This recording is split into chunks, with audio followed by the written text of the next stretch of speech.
So I'd like to introduce the speaker, Masako Moriwaki. Her title is Project-Based Learning and English Teaching. Abstract.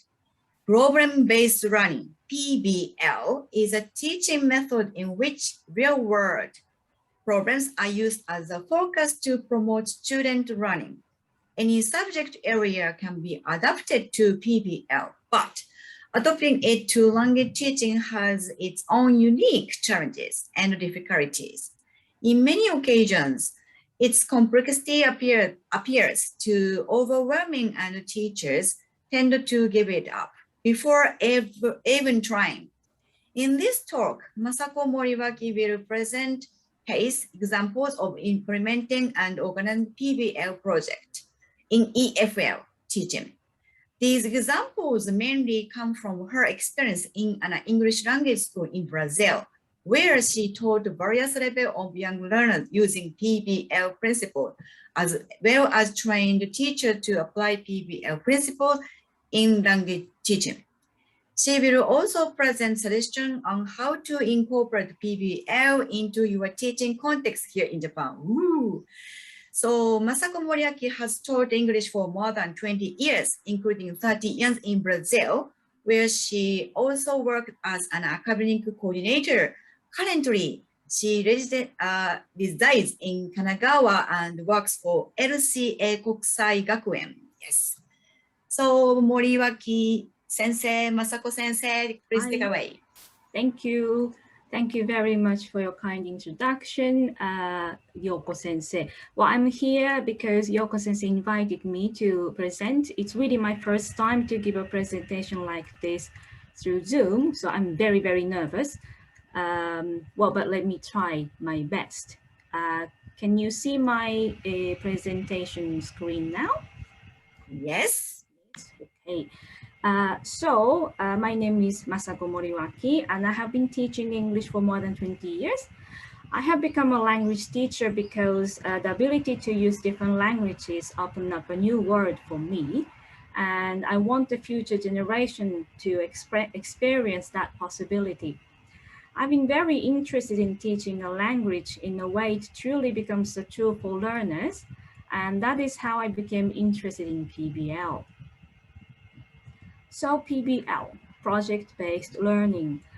It's a teaching approach that has gained popularity over the years. It's one of those active learning methodologies which treats students as protagonists of learning, very highly student-centered, interest-driven, and the teacher should act as a mediator.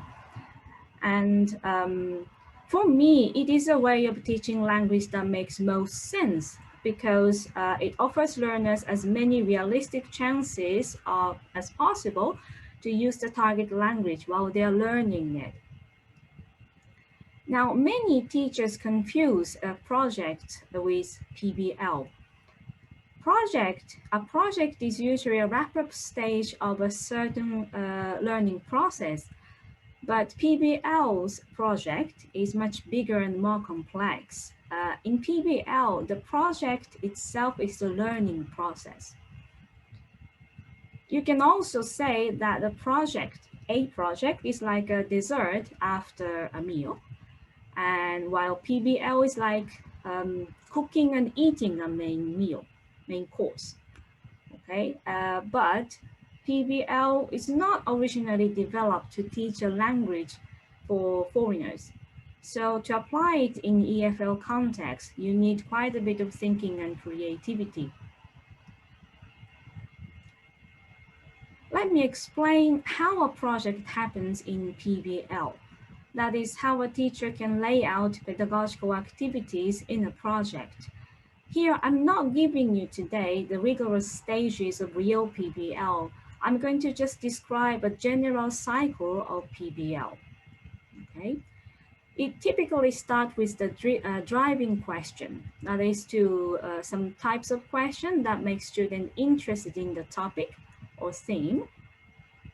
And then comes series of investigations. These are the core learning activities. And active involvement by students. Those are activities focused on output.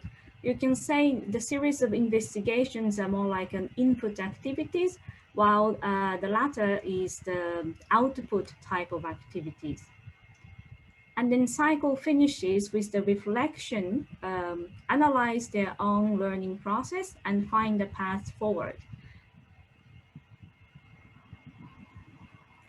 So I'd like to show you how I applied PBL and taught English lessons. The example I'm going to share with you today comes from SEI Ensino Fundamental Idiomas, a language school that I used to teach in Brazil. This is a Facebook page of SEI. It's very colorful these days, and it has many small video productions by students. SEI's fundamental pedagogy is actually PBL, and that is how they came to establish a bilingual elementary school 5 years ago. It started as a language school. I was an academic coordinator of the language school, and then I became the academic coordinator of the bilingual school. But then I had to leave Brazil, so those videos you see in their Facebook pages come from the current students, who I knew as really, really young kids, and now they are wonderful high school students. It's really, they make me really proud. So the name of the project I'm going to share with you today is the Hands Up Project. It's the same name as Nick's Charity Trust, who is our plenary speaker today, and I believe he joined us now. Thank you very much, Nick. We are really honored to have you. And the project was a series of more than 25 lessons going over 2 terms, and done with the group of high school students. ADV, Advanced, okay, Advanced 2 is the name of the class. And this photo shows Nick on Cambridge Day 2017 in São Paulo, where I met him for the first time. So, like I explained to you earlier, a project starts with the driving question. The question for my student at the time was related to the previous project they had done, a series of TED Talk style presentations. Actually, the presentations were so good, I asked them if they would like to share them outside the classroom. And then my students surprised me because they said they wanted to share their work with the world. That was the time I just came back from Cambridge Day and Nick's inspirational talk. So I told them, well, maybe I might have a contact outside of Brazil. So I gave them the Hands Up Project website and then asked them to get to know about it. They discovered that it was a charity trust trying to help young people in precarious situations in Palestine by offering them English lessons and related resources. By discovering that, my students' initial aim has changed. They said they want to get involved in their charity in some way. So that's how it started. Now, before I explain more details about the project, here is the video made by my student, Tamiris. It's like a trailer of the project, and I think you'll enjoy it, so allow me to share it, okay?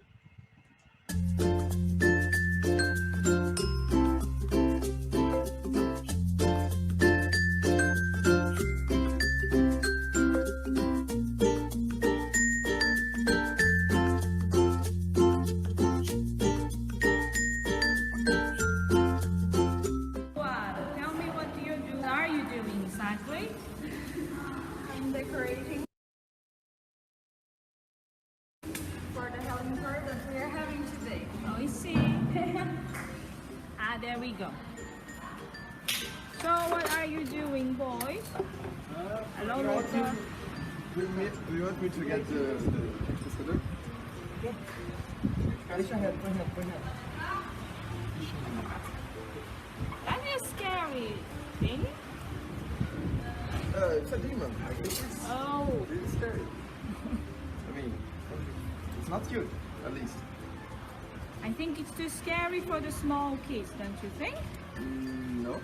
No? I hope Yes. They have to throw the ring. Like loose ones. Yes, let's do a demonstration.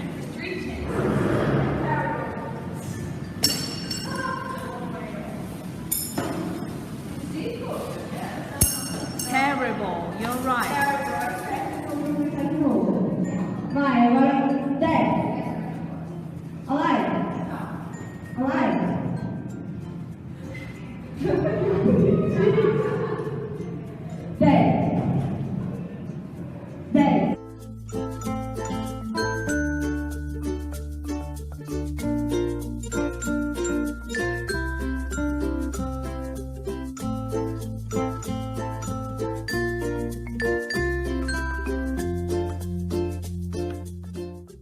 My name is Omar.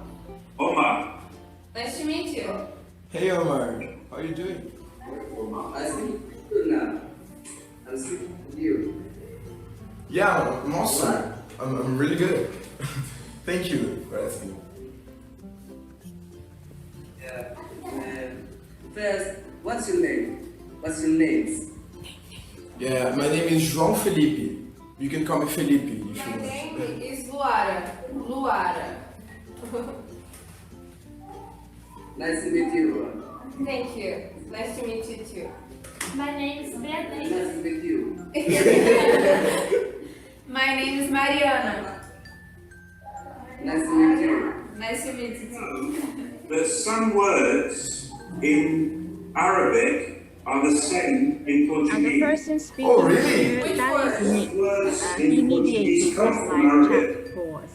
and some words come from Arabic. When you say other in Arabic, What? Forno. Forno. Forno. Forno. Wow. Brazil.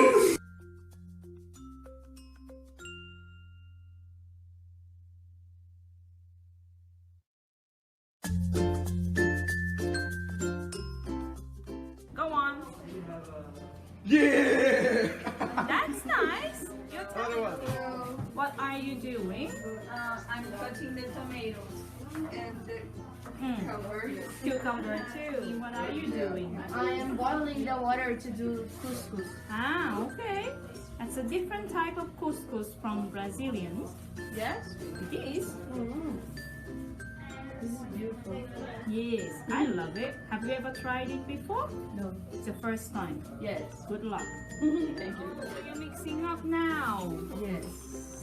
How many lines are you choosing? Currently, it's too sour for Brazilian steak. Yes. So we are adjusting it by adding some sugar.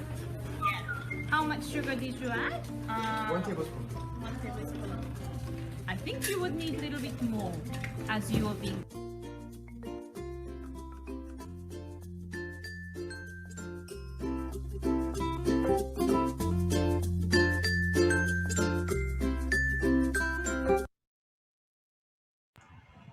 Okay, I hope you enjoy the video. That makes me miss them enormously, really. Oh dear. Anyway, so what you'd like to know is, of course, how the language, teaching was really integrated in this project. Now, remember 4 steps I described earlier as the basic cycle of PBL. So let me try to lay out my activities in this cycle. First, as I explained, there was this driving question: how do you want to contribute through English to the world? And they talked about it, they came up with some ideas. So for my part, it started planning. I had to plan how to integrate the school curriculum and also possible project development. And then comes series of investigations.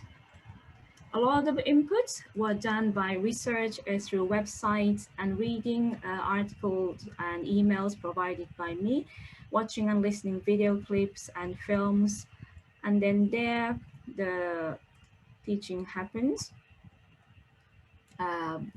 like vocabulary teaching, some strategies for reading comprehension, listening comprehensions. That's my part of doing. things. And then after that comes active involvement of students. Here, there are various types of activities. A lot of them are speaking type activities, such as discussions, presentations, and live chat. But in discussion, there are many types of talking, not just, to say discussion is quite simplistic, actually. To share information or to brainstorm ideas or to compare ideas, you need different types of expressions and speaking strategies. To do presentation or to participate in live chat, again, needs different strategies as well.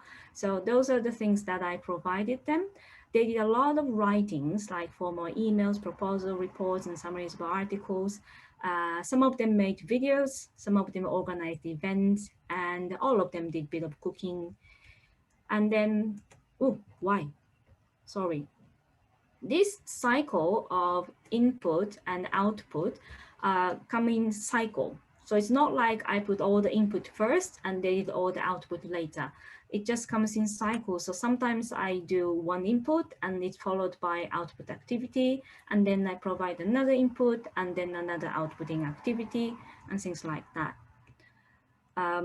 After all that comes reflection stage. Here I provided assessment criteria, and with this they did self and peer assessment, reflection report, and some of them wrote testimony for the Hands Up Project blog. My part was giving them feedback and again teaching strategies in reflection, and gave them a rubric, for example, or a set of guidelines for them to be able to assess properly. So what about grammar and vocabulary, you might wonder? Of course, I had a textbook that I needed to cover, and this is the book that my students had. I integrated grammar and vocabulary and also writing tasks from this book into various teaching moments throughout the project that I described before. Then in the end, I was able to cover most of the content from this content map, not necessarily always using the exercises from the book, but I did cover everything. Now I'd like to explain some parts of the activities more in detail. In this cycle, it's the third stage, output part. After my students decided to do something about the Hands Up project and made a lot of researches, they had many different opinions on how to make their contributions. So rather than deciding on just one idea, I decided to divide the class into 3 small groups according to what they'd like to do. One group decided to hold a charity event with young students of our school and raise funds and donate the money to the charity trust, the Hands Up project. Another group decided to make a series of video-based resources to teach English and Brazilian culture. And the third group decided to hold a film festival with a film about Palestine to raise awareness about the problem there among our students. Now here, the fundraising group, they decided to hold a Halloween party for our young students. So they wrote a proposal in a formal email and sent it to Nick, and Nick kindly responded to them. And then they developed the idea into more detailed plan and then presented it to Nick through Zoom. Now this was my first time to use Zoom. And you could see in the video that we were using Zoom to have a live chat. That was the second time I used Zoom. And then after that, they went through many discussions, and they decided their roles, and they decided to who creates posters and tickets, and who sell tickets to students, and who organize this and that, and so on. And then they ran the event almost by themselves. They were able to raise 900 reais in total. It's about, I think, 30,000 yen in Japanese currency. And they donated it to Nick's project. Now the video production group made this introduction video I'd like to share with you again. Hello everyone, my name is Gabriela. Hello, I'm Lara. Hey there, I'm Leo. Hey, I'm João Felipe. Hello, I'm Tamiris. So you're English students from Brazil. We live in Andradina, that's in the countryside of São Paulo state. Yes. Our purpose here is to make videos so you can Learn more about our culture. yeah, and our country, like the fauna and flora, with some nice puns and videos and funny things. So we're going to post the videos for you guys here, and it's going to be once a week. And then we're going to post also some clues about the topics of the next video. And I hope that you guys want our topics. I hope you've learned something new and I hope you like it. Goodbye from Brazil. Okay. Well, in the end, actually, they couldn't make the videos that they promised here because after all, they're very, very busy high school students. But they were involved in plenty of discussions, sharing the ideas, evaluate the most suitable topics for the videos, sharing apps and programs to edit the videos. All you saw there is their production. They edited by themselves, they put the subtitle themselves. I was behind the camera actually. That was the only part I did. The rest they did by themselves. But each of them actually was able to make at least one video, and then they made a YouTube playlist and made it available to the students who were involved in hands-on project. So after all these activities come the reflection stage, the fourth stage of PBL. When this project started to take off, I planned various evaluative moments into my lessons so I can assess their English development. Most of the written productions they did for me were given feedback and marks, and many discussions were treated as speaking evaluation, like speaking test, and they were given feedback and marks as well. Now, these assessment criteria was shared with my student during the project and also used to self and peer assess each other. I took into consideration their own assessment and gave them my feedback and mark in a form you can see below here. This is for my wonderful student Tamiris. The last stage of the project was to share all of these with the public. Now, SAY's third and last term of the year is dedicated to projects, and all classes needed to get involved in a project, and each class put up some kind of public presentation to the whole school. So my student decided to do it in a presentation and testimony and the room display with videos and Palestinian food. So again, they created small groups and got to their work. The first video that I shared with you, like a trailer video, was made for this purpose. And here you can see testimony for the blog. I think Nick has shared a link for the blog in the Hands Up Project page. Yeah, thank you very much.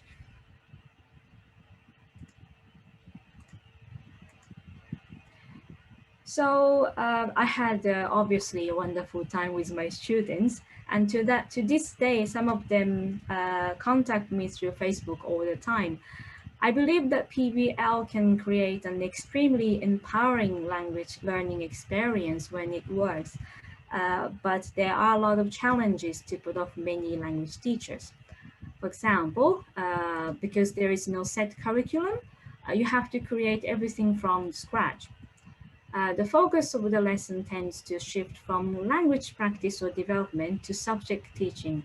This is something I had to be very, very careful because my job is to develop their language skills, not to impose my opinion about Palestine or the hands-on project. They can form whatever opinion they would like to about that issue. So I wasn't there to teach history of Palestine, for example, or social problems about it either. But because there is no set curriculum and there is no book, teachers need to prepare a lot. Yes, I can tell you a lot of them, a lot of things. There's no ready-made materials. Fortunately for this particular project, my student had a very high level of English, so I didn't have to be too picky about selecting websites. Some students or parents complain when there is no textbook or workbook. I did have a very specific complaint from a student asking me, teacher, why don't you use a textbook? We bought it, why don't you use it? They do have a point, of course. It is something that they paid for, so of course it has to be used. I used it to teach grammar and vocabulary, but they didn't see it because I never asked them to open it in the classroom.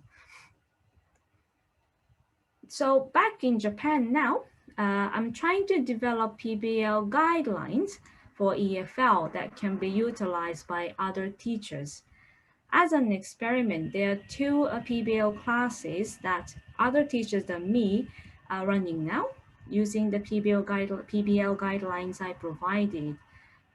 They are both in LCA, LCA Kokusai Gakuen PBL class as a part of weekend program, and PBL course at TGG by LCA. TGG by LCA is Tokyo Global Gateway in Odaiba, and after school English teaching classes are run by LCA. So there is a PBL course there now. Now the guidelines I'm creating are still in draft stage. So if anyone is interested, I love to get your feedback, please. These guidelines try to offer an inventory of language items which are necessary and most effectively practiced, in my opinion, in this type of approach, and lesson plan templates, suggestion on how to plan a project. They're very, very small here, but if you'd like to see in full scale, I can of course send this to you by email. Okay, now one such project came to an end very recently, 2 weeks ago, I think, no, a week ago, the last Saturday. It was a collaborative project between Brazil and Japan.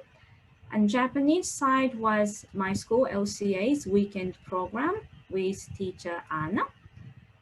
And Brazilian side was my old school SEI with teacher Lucas. The students from both sides exchanged various written and oral productions using Padlet. At the end of the project, we held a live chat. The project went for more than 3 months, but both sides had different curriculums to follow. So for us, LCA weekend program, I think we organized about 12 lessons in total. While Lucas at SEI, he started the project from, I think from February. So they had more lessons than us. The common topic they used to develop the projects were economics and money, basically. And one of the tasks was to plan a trip to each other's country over a budget and make a presentation of their plans. In the live chat, we managed to squeeze in 4 presentations. I think it was quite an unforgettable experience for most of the students. The presentation, which didn't happen in this live chat, we put them in Padlet so they can make comments to each other. So I hope my talk was able to inspire you to consider PBL as a language teaching approach. Or you might still think, oh my God, it's too complex for me, I can't do it. But the reason why I like PBL is because I want to teach English so it becomes a real tool for my students.